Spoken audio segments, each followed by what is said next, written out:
Ahoy! Kamusta mga wrap-up pips? Magandang yaman sa inyong lahat. Sa video na to ay magpapakanton tayo ng idea.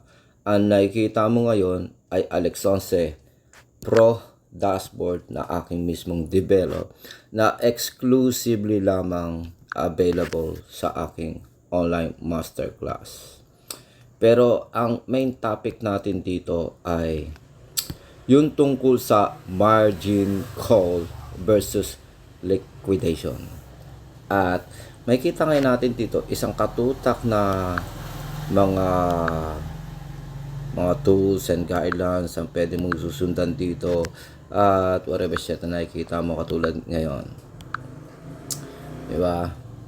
So makikita niya meron tayong built-in calculator dito sa Alex 11 Pro dashboard. Yung mga very important things na andito. Kumbaga, siya ay nagsisilbing Swiss knife mo bilang active day trader and scalper all the way sa investor ka. So, mag-start tayo sa idea ng topic na margin call versus liquidation. So, geto ang process nun. Sabihin na lang natin $100 palagong pepot na kapital. 500 leverage ang gamit mo bilang trader, scalper, kuno. Halimbawa na lang, maglagay tayong imaginary presyo per lot ay $1. Kapag pinindot ngayon natin itong buy long ay magko-compute ito. Okay. So, nag-compute siya. Ang number na kino-compute niya yung potential na kailan kang ma-margin call at maliliquidate.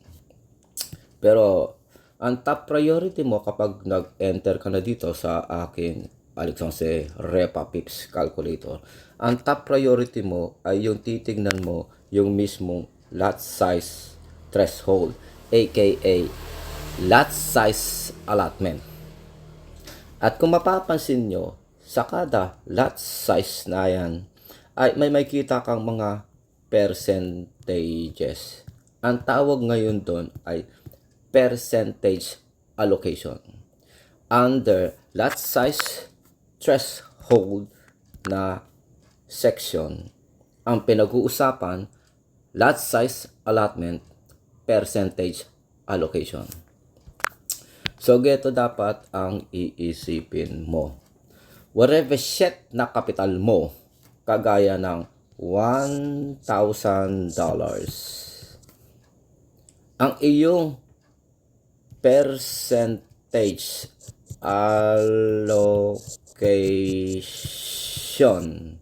should start from 5% all the way to 20% maximum. Diba? Ganyan. So, ngayon, gawin natin, tignan ngayon natin, mga ganong klaseng porsyentuhan. So, ang tamang thinking, the more na maliit ang iyong kapital, ganyang porsyentuhan ang iyong susundan. The more na malaki naman ang iyong kapital, your percentage allocation should strike from 1% maximum, risky na ang 5% sa malaking kapital. Pero the more na maliit lang ang iyong kapital, kagaya ng palagong pepot na 1,000, lalo na pababa all the way sa $500 to $100, 5 to 20% maximum. Gets? Sundan natin yung Alex 11 protocol na iyon.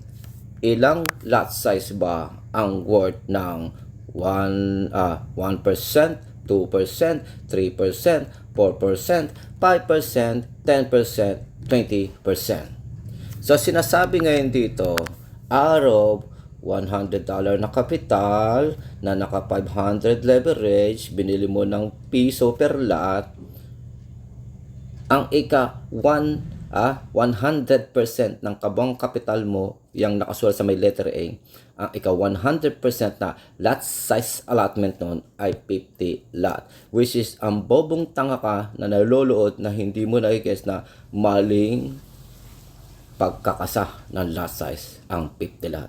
Kasi nga, dahil sa idea na 5 to 20% lang ng kabuang kapital mo ang itataya mo, ang isusugal mo.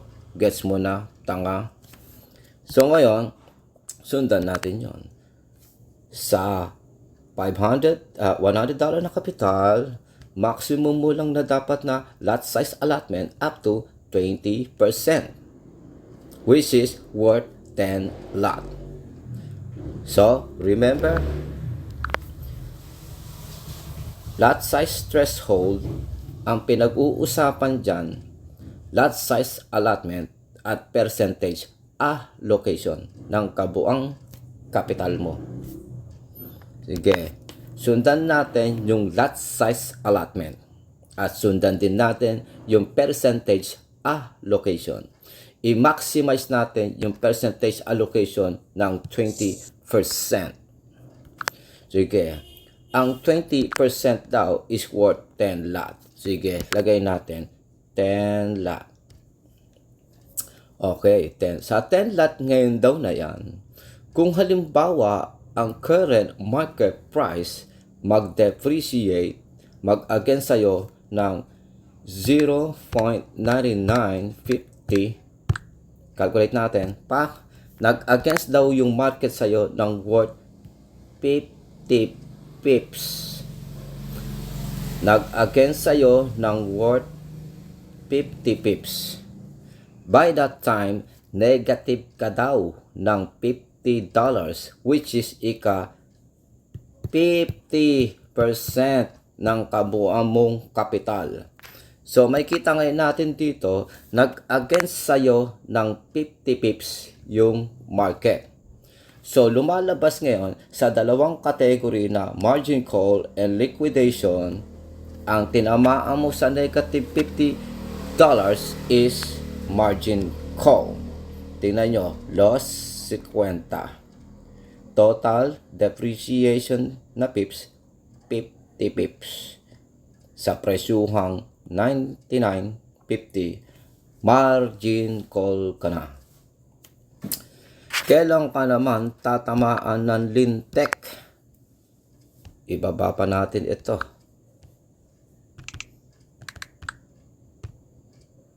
Hindi pa pwede sa 99. So, 99.30. 99.20. Mapapasingay natin 80 pips ang total differences o nag-against yung market sa'yo. 80 pips. By that time, negative kang 80. Negative kang $80. So, mapapansin ngayon natin, ang tinamaan mo this time, hindi margin call. Balkos, tinamaan ka ng baka ng inang lintek ng liquidation. Kasi computation, estimation, calculation, calculation ng liquidation, anumang kabuang kapital mo kapag nag-negative 80% ka, sa pool ang liquidation. Liquidated ka na, top out ka na, sunog ka na, talo ka na, out of the game ka na, as long as tinamaan mo 80% negative ng kabuang kapital mo. Gets mo? Remember, ang 10 lot ay worth 20% allotment. So, meron ka na lang up to 80% na hinihinga para maipanalo ang iyong tumbong sa pagiging day trader scalper kuno. Gets mo na? So, ngayon, magbabalyo ka ng time. Magbabalyo ka ng time. Kagaya nito. Magbabalyo ka ng time. Ba naman to? Hindi natin maburo lahat. Magbabalyo ka ng time. Katulad nito. Lumalabas 99.20 liquidate